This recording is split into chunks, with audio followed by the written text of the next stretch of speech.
24,800 एक ऐसा मैग्नेट हो गया है मार्केट में, जहाँ पर फ़र्क नहीं पड़ता मार्केट गैप डाउन हो रहा है, गैप अप हो रहा है या न्यूट्रल ओपन हो रहा है। मार्केट को क्लोज़ होना है इसी लेवल के आसपास।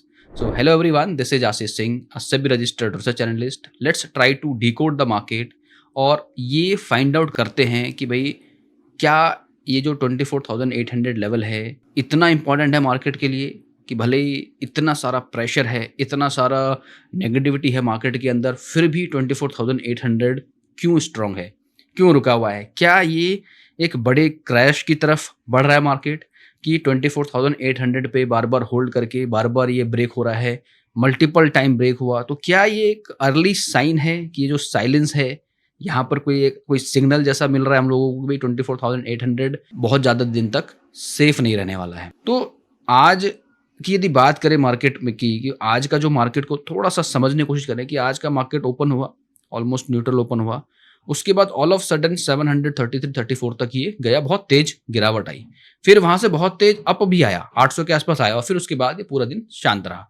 तो सुबह के लाइव में जब मैं ज़ूम पे डिस्कस कर रहा था, दोनों साइड एक अपॉर्चुनिटी हमने देखी, कॉल साइड भी, पुट साइड भी, जो बाइंग करते हैं, शॉर्ट साइड भी और लॉन्ग साइड भी। और 1 घंटे के बाद पूरा मार्केट ऐसा हो गया जैसे मानो 800 is like become very strong magnet. 20 point नीचे जा रहा है, 20 पॉइंट ऊपर जा रहा है, पूरा साइडवेज रहा, पूरा प्रीमियम खाता रहा। It's a totally kind of option writer का पूरा टाइप मार्केट रहा और एक तरह का आप ये कह सकते हो कि इंडेक्स मैनेजमेंट होता रहा थ्रू आउट द डे। और लास्ट में फिर से 734 वाला जो लो है वो ब्रेक होके ऑलमोस्ट फिर से एक नया लो बनाया। बट लास्ट के 15 मिनट में क्योंकि एवरेज प्राइस होता है क्लोजिंग, तो क्लोजिंग जो दिख रही है अभी हमें 24,793 के आसपास दिख रही है, ये जस्ट बिकॉज ऑफ कि एवरेज जो हुआ। तो इसका संकेत आपको क्या समझना चाहिए कि मार्केट भले ही 24,800 के आसपास क्लोज हो रहा है और एंड में हमने देखा एक सेलिंग प्रेशर आता हुआ, तो 24,800 से सीधे 24,733 के आसपास गया, बाद में एक एवरेज प्राइस की वजह से ये यहाँ पे दिख रहा है। तो विच मीन्स कि मार्केट में कुछ तो बड़ा होने वाला है। क्या एक बड़े क्रैश की तरफ मार्केट बढ़ रहा है? तो इन सारी चीज़ों को डिस्कस करेंगे, थोड़ा-सा समझते हैं कि ये जो आज की जो गिरावट है और जो प्रेशर है, इसमें और क्या फ्यूल अप हुआ है। तो कल जैसा आपको पता होगा कि मैंने पहले वीडियोज़ में डिस्कस किया कि कल यूएस में फेड मीटिंग था, वहाँ पर रेट कट की बहुत डिमांड थी और बहुत ज़्यादा एक्सपेक्टेशन था कि आएगा। बट जो वहाँ के जो फेड चेयरमैन हैं जेरम पोवेल, उन्होंने साफ-साफ इनकार कर दिया कि भई जो जितने सारे जो टैरिफ इम्पोज़ हुए हैं और जो टैरिफ की वजह से जो टेंशन है पूरा यूएस में मार्केट को लेके, रेवेन्यूज़ को लेके, तो ये एक बड़ा टेंशन है। तो इसकी वजह से वो इवन ये एक्सपेक्ट कर रहे हैं कि आने वाले कुछ महीनों में वहाँ पर रिसेशन भी आ सकता है।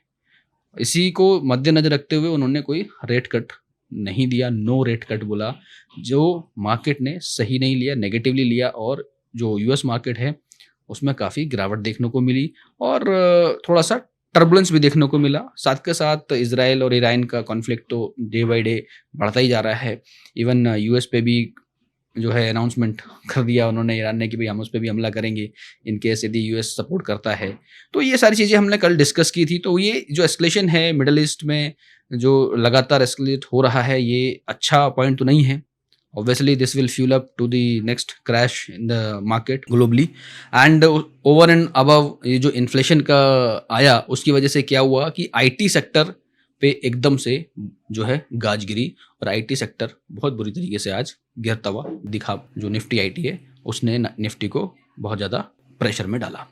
लेकिन जो स्टॉक्स हैं, जो मेमथ हैं निफ्टी 50 के अंदर, रिलायंस और एचडीएफसी, वो थोड़ा-सा आज होल्ड करके रखे निफ्टी को, बट आई डोंट थिंक कि बहुत ज़्यादा समय तक ये होल्ड कर पाएगा और मुझे ऐसा लगता है कि हम एक बड़े गिरावट की तरफ बढ़ते हुए नज़र आ रहे हैं। बहुत हाई प्रोबेबिलिटी है जिस हिसाब से सेटअप बना हुआ है। तो थोड़ा-सा यदि हम टेक्निकल पॉइंट ऑफ व्यू से बात करें या जैसे ग्लोबली हम बात कर रहे हैं, Israel, Iran, US, even Russia also, all out kind of war, यदि वहाँ कुछ ऐसा एस्केलेशन और ज़्यादा होता है तो डेफिनेटली वो फ्यूल अप का काम करेगा। प्लस उसके अलावा भी टेंशन है, लाइक इन्फ्लेशन। यूएस में इन्फ्लेशन आता है तो उसका direct indirect impact Indian market में पड़ेगा, क्योंकि आईटी सेक्टर एक बड़ा रोल प्ले करता है, ठीक है, और अच्छा वेटेज भी रखता है निफ्टी में। तो ये एक इम्पॉर्टेंट चीज़ें हैं जो आपको ध्यान रखनी चाहिए। दो ये point, Israel, Iran and US inflation के और वहाँ के जो डेटा पॉइंट्स हैं उस पर आपको ध्यान रखना चाहिए कि क्या हो रहा है। प्लस नैस्डैक डाउ जोन्स और एस&पी को आप बहुत क्लोजली मॉनिटर करो और कैसा हैंडओवर मिलता है मॉर्निंग में, उसके हिसाब से आप अपना डे का प्लान करो। तो इंट्राडे पॉइंट ऑफ व्यू से यदि बात करें कल के लिए, तो कल फ्राइडे है, तो क्या फ्राइडे में कुछ बड़ा धमाल देखने को मिल सकता है? तो सबसे पहले थोड़ा टेक्निकल चीज़ को समझते हैं, टेक्निकल पॉइंट ऑफ व्यू से मार्केट को देखते हैं और डेली टाइम फ्रेम पे यहाँ पर आप ये देखो, निफ्टी को समझो पहले, ठीक है? साथ साथ निफ्टी में देखो आज एक ऐसा कैंडल बना है, इट्स लाइक कि देखो ये जो इन्वर्टेड हैमर बना था, कल हमने बात की थी, तो इन्वर्टर हैमर ने अपना पूरा अच्छे से काम किया, मार्केट ओपन हुआ न्यूट्रल और खुलते के साथ यदि किसी ने सेल किया तो उसको इसके हिसाब से पूरा इसने इस वाली लाइन को भी ब्रेक करके ये जो प्रीवियस लो था उसके नीचे भी इसने ये गया और ब्रेक किया ऑब्वियसली, ठीक है? जो 751 का लेवल है सुबह ही ब्रेक हो गया था, तो ये यहाँ पर उसको मिल गया इन्वर्टेड हैमर। तो अभी आगे देखो क्या है कि आज जो थोड़ा-सा ये पैटर्न बना है, आप इसको समझने की कोशिश करोगे तो आपको समझ आएगा कि भई ये जो है 793 के आसपास क्लोज़ है, हमारा जो मीन वैल्यू 850 है, बहुत दूर है। तो ये एक इम्पॉर्टेंट लेवल है, ऑलरेडी नेगेटिव टर्म में है। RSI also tapering down, MACD में एक ह्यूज वो बना हुआ है, हमें दिख रहा है। तो यहाँ पर अब जो हमारा नेक्स्ट जो रेजिस्टेंस है निफ्टी के लिए वो 850-860 का लेवल है, उसके ऊपर जाता है तो वी कैन सी कि भाई कि क्या पॉजिटिविटी आ रही है मार्केट के अंदर अगेन, क्योंकि 24,900-950 के आसपास एक वैसे भी रेजिस्टेंस, बहुत तगड़ा रेजिस्टेंस बना हुआ है 25,000 के लेवल के आसपास। पिछले 17-18 सेशन में हमने देखा कि वो लेवल सस्टेन नहीं हो रहा है, तो वो एक अलग परेशानी है निफ्टी के लिए। तो अभी निफ्टी पूरी तरीके से एकदम बिल्कुल फंसा हुआ है, अप साइड लिमिटेड है, डाउन साइड पूरा विंडो ओपन है, यानी यहाँ से यदि बात करें तो सीधे 24,538 का एक लेवल है। इवन मुझे तो ऐसा एक्सपेक्टेशन था आज की 24,600 का लेवल आज ही कहीं ना टच हो जाए, बट फॉर सम रीज़न 24,600 आज नहीं आया, तो ये बहुत देर तक रुकने वाला है नहीं। मुझे ऐसा लग रहा है कि कल एक अच्छी गिरावट देखने को मिल सकती है, Friday can be a black Friday kind of thing, और एक बड़ी गिरावट देखने को मिल सकती है जिस हिसाब से पैटर्न बना हुआ है। इवन कल थोड़ा सा मिक्सअप था डेटा, निफ्टी बैंक निफ्टी में थोड़े से आस सी लग रही थी कि कुछ हो सकता है, कोशिश कर सकता है, बट आज जो है एकदम क्लियर एंड कट दिख रहा है भाई कि ये भी देखो बैंक निफ्टी भी ऑलमोस्ट क्लोज्ड, ऑलमोस्ट क्या ये ऑलमोस्ट इसने 55,500 के लेवल को भी ब्रेक करने की पूरी तैयारी कर ली है, जो इसका एक इंपॉर्टेंट लेवल है, जो मुझे लग रहा है ये अब सीधे 55,000 की तरफ बढ़ता हुआ नजर आएगा। बहुत कम चांसेस हैं कि ये रुकेगा इससे पहले 55,000 से पहले, तो यानी मार्केट जो है थोड़ा सा प्रेशर में है, क्योंकि जब तक 56,000 के ऊपर बैंक निफ्टी नहीं जाता है तब तक ये एक बेरिश टेरिटरी में ही रहने वाला है। पूरा सिनेरियो इस तरीके से बन गया है, तो 56,000 आप मार्क कर ले, उसको ऊपर जाए तो बुल साइड में देखो, अदरवाइज सेल ऑन राइज की स्ट्रैटेजी वुड बी गुड जब तक 55,000 नहीं आ जाता है, ठीक है? सेम यहाँ पे अभी 800 के आसपास है, 300-400 पॉइंट की गिरावट दिख रही है। यहाँ भी देखोगे आरएसआई टेपरिंग डाउन, सेंसेक्स के अंदर भी इट्स टेपरिंग डाउन की तरफ ही है। एमएससीडी में भी सिग्नल यही आ रहा है कि भाई, यही बता रहा है कि भाई ये है डाउन साइड में मोमेंट दिखा रहा है। प्लस यहाँ पर भी आप देखो 81,361 की क्लोजिंग है और विच इज़ बिलो 81,600, तो 81,600 बल्कि ये जो लेवल है 81,600 के ऊपर 82,000 इसका जो लेवल है वो एक ऐसा लेवल है कि यदि वो इसको ब्रेक करके ऊपर जाता है तभी सेंसेक्स में कुछ अप साइड की रैली देखने को मिल सकती है, otherwise it is again a bearish zone. तो ऊपर यदि रिट्रेसमेंट जाती भी है तो वहां से भी इसको पटकनी मिलने वाली है। तो ये तो तीनों चीजें हो गई जो देख के लग रहा है, ऊपर से ग्लोबली जो टेंशन है वो तो है ही है, और टेक्निकली भी ये चीजें सपोर्ट कर रही हैं। तो जब इस तरह का चीजें होती हैं तो एक बड़ा फॉल आता है, so be prepared for that. I am assuming कि बड़े फॉल की तरफ हम बढ़ रहे हैं और एक अच्छा बड़ा फॉल आ सकता है, 400-500 पॉइंट निफ्टी गिर सकता है, 800-1000 पॉइंट सेंसेक्स भी जा सकता है, सेम विद बैंक निफ्टी भी 500-700 पॉइंट की गिरावट दिखा सकता है, इवन मोर। तो may be that day I was expecting for today, even आज मैं गैप डाउन एक्सपेक्ट कर रहा था 60-70 पॉइंट का, बट गैप डाउन तो नहीं हुआ, बट ओपन होने के बाद हमें वो 70-80 पॉइंट का जो जिसकी एक्सपेक्टेशन थी वो मिला देखने को। और थोड़ा सा यदि हम जो है ऑप्शन चेन के डेटा को यहाँ पर ऐड करके देखें कि ऑप्शन चेन का डेटा क्या है, तो हालांकि ऑप्शन चेन के डेटा में आज आप देखोगे तो 26 जून का हम लोग देखेंगे, तो 26 जून में कुछ नहीं, फिर से वही चीज़ कहानी मैं यहाँ पर दोहराऊंगा कि 24,800 पे थोड़ी सी फाइट है। 23 लाख 24 लाख का डेटा इंट्राडे में है, ओवरऑल में 57 लाख एंड 48 लाख का डेटा है, तो 24,800 एक फाइटेबल डेटा है यहाँ पे। मगर आपको थोड़ा सा एक चीज़ समझना पड़ेगा, 24,500 पे जाके जो है पुट को राइट किया गया है, इवन थोड़ा लॉन्ग बिल्डअप्स भी यहाँ पर दिख रहे हैं और यहाँ पे यदि पुट को शॉर्ट किया गया तो ये मतलब है कि या तो ये लेवल जो है एक ऐसा लेवल है कि इस लेवल के आसपास निफ्टी जा सकता है और इससे ऊपर रहने की कोशिश कर सकता है। तो ये लेवल कहीं न कहीं एक सिक्योरिटी के तौर पर देख रहा है जिन्होंने पुट राइटिंग की है। और अपर साइड के लेवल को देखोगे तो अपर साइड तो यहीं पर ज़बरदस्त काम है, प्लस इसी लेवल पे 25,000 के लेवल पे, यानी सिर्फ 200 पॉइंट यहाँ से यदि देखो तो केवल 200 पॉइंट आपको रेजिस्टेंस दिख रहा है, ठीक है? बट जो सपोर्ट है वो अच्छा खासा नीचे दिख रहा है, 300 पॉइंट नीचे दिख रहा है। तो यानी मार्केट में जो प्रेशर है वो डाउन साइड प्रेशर है, और जब पैनिक आता है मार्केट में तो एक बड़ा पैनिक आता है। May be that day is Friday. तो ऑब्वियसली मुझे ऐसा लग रहा है कि कल का दिन काफ़ी इंपॉर्टेंट होगा। जो लेवल्स आपको मैंने बताए हैं उसको आप मार्क करके रखो, एंड डेली हम ये चीज़ डिस्कस कर रहे हैं। प्लस साथ में आप यदि देखें, जो हम बात कर रहे थे कि भाई जो सारे सेक्टर्स हैं अक्रॉस दिस सेक्टर सेलिंग हुई है, कोई सेक्टर बचा नहीं है, सिर्फ ऑटो सेक्टर थोड़ा सा छोड़ दो, वहाँ पे आधा % के आसपास मूवमेंट देखने को मिली है। But beat IT, bank, pharma, health care, energy, media, सभी सेक्टर में अक्रॉस दिस सेक्टर सेलिंग हुई है, which is not good for the market. IT sector हालांकि इसमें 360-70 पॉइंट की गिरावट देखने को मिली है, थोड़ी सी अच्छी, ज़्यादा पॉइंट्स गिरे हैं, 400 पॉइंट के आसपास इवन गया था इंट्राडे पॉइंट ऑफ व्यू से।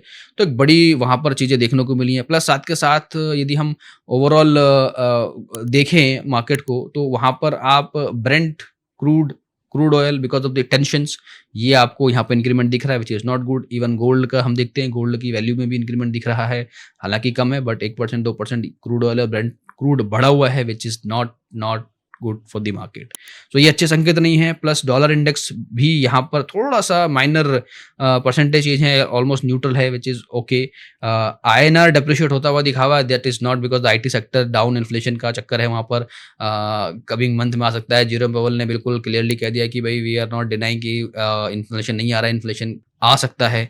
तो ये एक बड़ी बात है जिसको मार्केट ने बहुत ही नेगेटिवली लिया भी है, ये आपने देख भी रहे हैं। और USD INR में भी जो INR डेप्रिशिएट होता हुआ दिखा है, तो that again pull the Nifty IT down.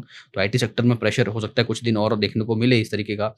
Plus bond की बात करें, जो 10 ईयर का बॉन्ड है वहाँ पर भी थोड़ा सा आज अच्छे संकेत नहीं है, बढ़ता हुआ दिख रहा है भाई।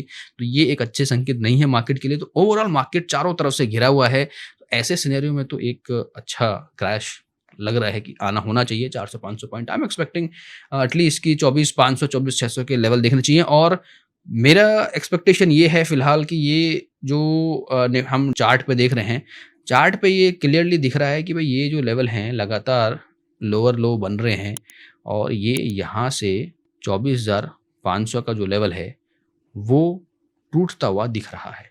तो ये एक इम्पॉर्टेंट है। तो यहाँ पर आप ये कर सकते हो कि दूर की एक लॉटरी टिकट जैसा पुट लेके रख सकते हो। ओवरऑल ग्लोबल टेंशन बहुत है, तो दूर का 24,100 का 10-20 रुपये पे यदि कुछ मिल रहा है, तो just for kind of that you can leave it like कि चलो हो जाएगा तो कोई बात नहीं, छोटा सा एक एक्सपोजर लेके रख सकते हो। तो ये एक ऐसा lottery ticket you can get it, है ना, कि एक लॉटरी खरीदी, लग गई तो ठीक है, नहीं तो कोई बात नहीं। तो उस तरह का एक यहाँ पर मुझे ऐसा लग रहा है कि ओवरऑल जो टेंशन है ना, ये काम किया जा सकता है। तो ये एक्सपेक्टेशन भी है, टेक्निकल सेटअप भी बता रहा है, ग्लोबली भी ये चीज़ टेंशन है, तो एक कुछ तो बड़ा होगा।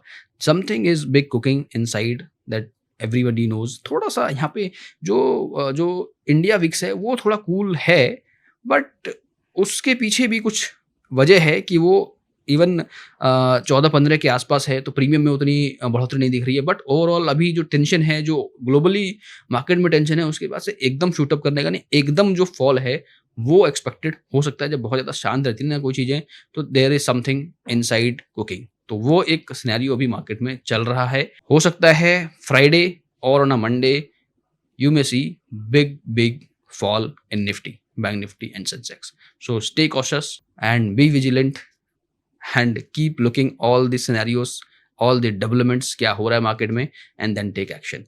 So all right guys, this is all from my side for Nifty, Bank Nifty and Sensex analysis. I hope you like this analysis, and whatever you think about, please let me know in the comments, and let's meet in another video. So thank you so much for watching this video till now. Have a great day. Registration granted by SEBI and certification from NISM in no way guarantee performance of the intermediary or provide any assurance of returns to the investors. Investment in the security market is subject to market risk. Please read all the related documents carefully before investing.